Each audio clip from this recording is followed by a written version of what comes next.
Physical science time. That's the first one of these we've made this year. Hey, would you turn on that light, please? It would be better if we had a little bit better lighting. Okay.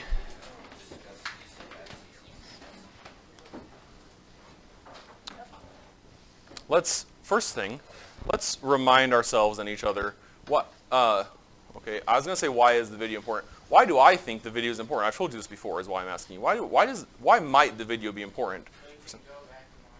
Yeah. Gunnar says so that you, the people in this room, including me, can go back and watch this lesson if we need to. Under what circumstances would we need to watch this lesson again? If you miss some notes, because I do go pretty fast, and so if I am going too fast for you, I will slow down if you ask me. But if I'm still going too fast for you, you might consider rewatching the video and addressing that in your notes. If you missed a day of school, that's the main thing. Not only can you, but I expect, if you are gone, I expect that you will watch the video. The second they're over, usually it's because the bell rang, I go to my computer and I upload them to YouTube. And you have the link to the YouTube, or you will tomorrow. But I expect you to watch the video if you're gone. It's also a great tool for you to study. And if your boy is talking too fast in real life, the YouTube has a function where you can make it 0.75 or 0.5 or 0.25 speed. And I'm like, physical science time. And then you're like, oh, now this is going the speed of my brain. I can finally write this down. No, I'm just kidding. I value your intelligence very highly. I think you're all very smart. So, physical science time, that's what we usually say when we start these. Maybe we'll have a theme song this year. I'll make a little intro. Make a little intro with the heavy metal and the word art. You guys don't know anything about 2003. The next thing I was getting to is, because this is your learning that you can watch again, what would be a good expectation for me to have while I'm at this board doing this discussion with you? What would be a good expectation for me to have so that the video can be mostly about the things we want to study? Yeah, yes?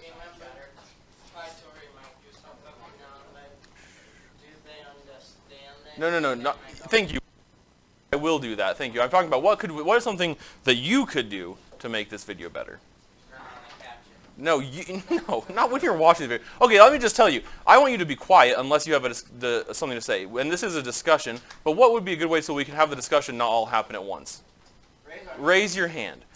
You should have raised your hand. Raise your hand when you have something to say. I want you to add to this discussion. I really do. I write in my lesson plans, and my goal for this is that it will be a discussion, not a lecture. I don't want to be the one just telling you the way it is. I want us to talk about it. I think we did a pretty good job of that last year. It's always harder in larger groups, but I think we did a pretty good job last year. But it's important that you don't talk unless you have something to actually add to the discussion, and that you raise your hand when that happens. Is that understood? Yes, sir. Let's try again. Is that understood? Yes, sir. Okay. The bell work. Let's move this over here. That's my sticky note. The bell work said, what are some examples and non-examples of meeting expectations in here? If you have an example that you'd like to share, raise one hand. Will.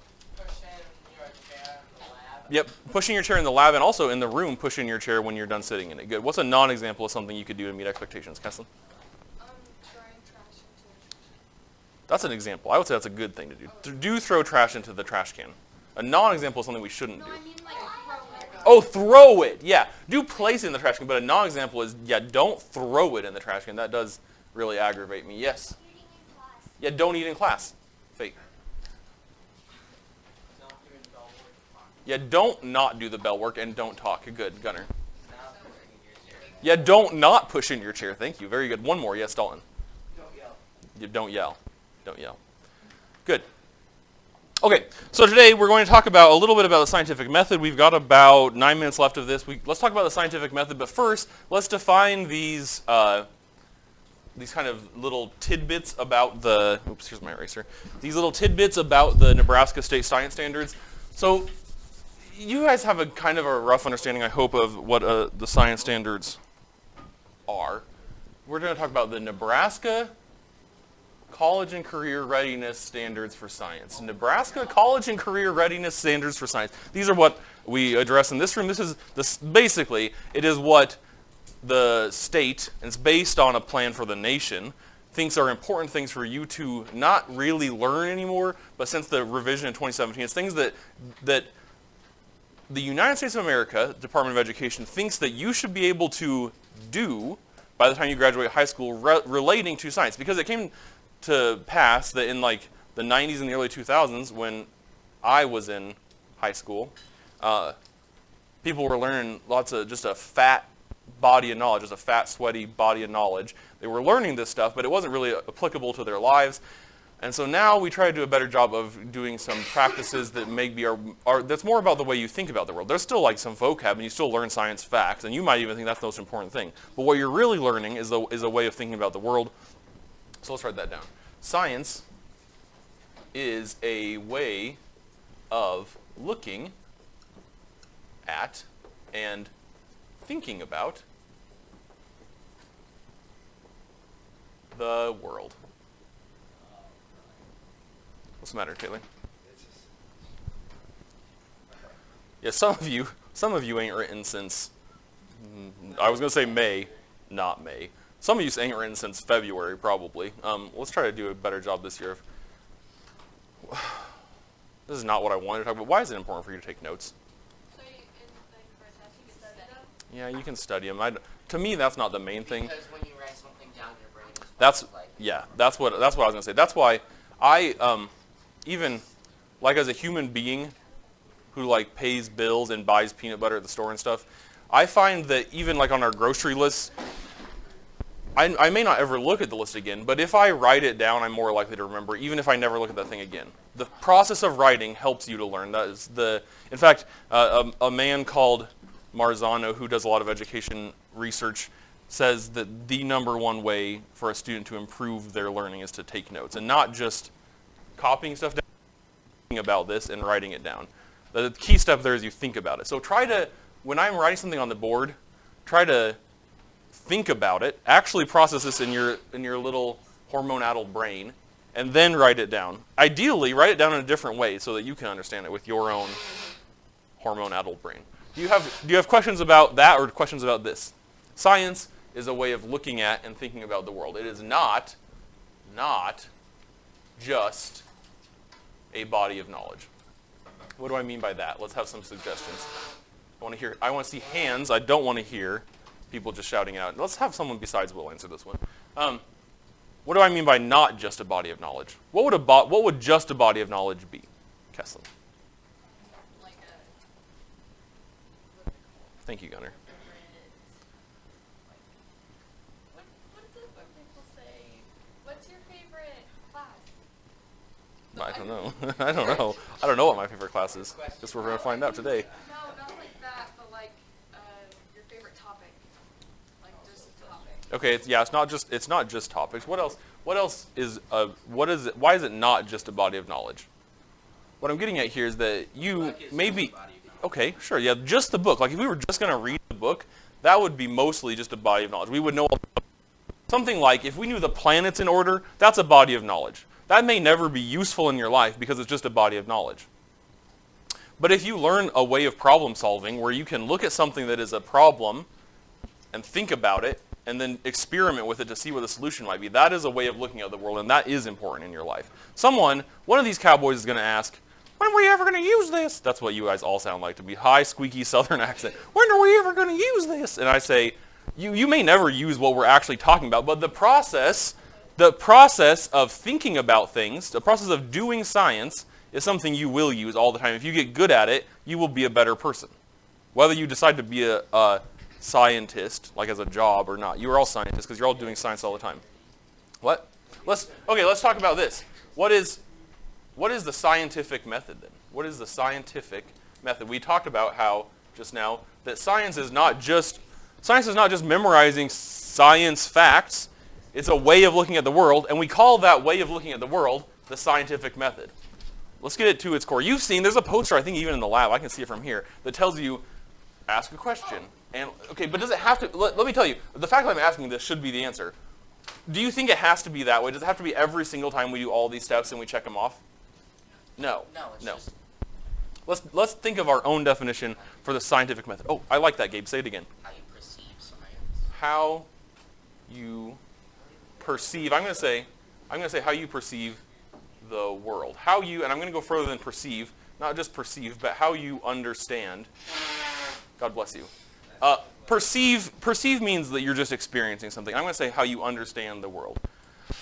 I love this example. What if, pretend you're not in science class, pretend you're not here at all. What if you're walking, let's say you're at the Alliance Carnival and you're about to go on the zipper. You guys ever been on the zipper and then thrown up afterwards? I've never thrown up afterwards, but I have been on the zipper and watched a guy throw up afterward. Okay, so say you're in line at the zipper.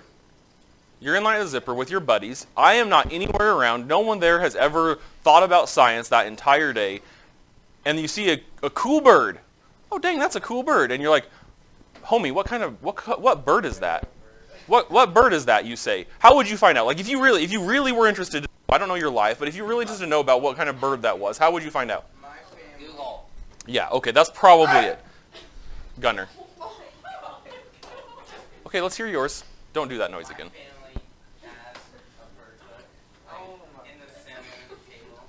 Okay. That is cool. Okay, so in this case, this is a way of knowing, this is a way of understanding about the world, how you understand the world. What did you do in that case? What was your first step? It wasn't really steps. You did not think about, oh, at this time, I'm going to do this one. What was your first thing you did to start this? No, you didn't, though.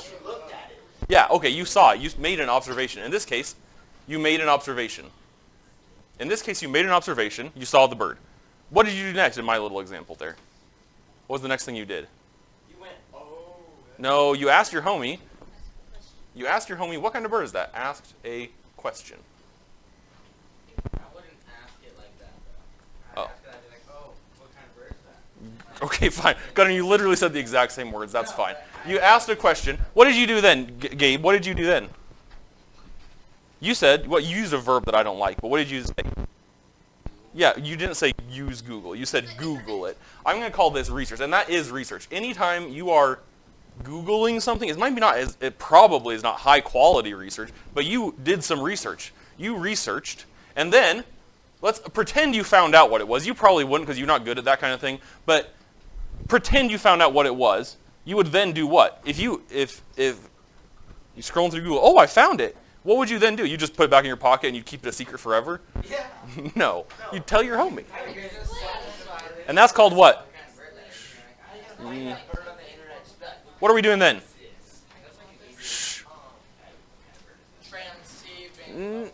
Yeah, I'm not going to use that word though. There's a better word than that. In real life, you would tell him or her or them the name of the word. You would tell your homie the name of the bird, right? You would say, oh, it's a, well, whatever it is. It doesn't really matter. That's not the point. You would, what is that called? No. I mean, we could use those words, but there's a better word. I would probably get on my phone before it, and I What did you say? Shh. Hey, stop talking. We're trying to think of the word. Yeah, but there's a better word than that. When you're telling someone about a finding that you made, you are communicate. Thank you, Shylon. Thank you. That was like pulling teeth. Communicate. Okay, now listen. In this case, let's go through it again. You saw a cool bird. You said, what kind of bird is that? You found out what kind of bird it is, and you told your homie, oh, it's a swan or whatever. We'll continue this tomorrow. Push your chairs in.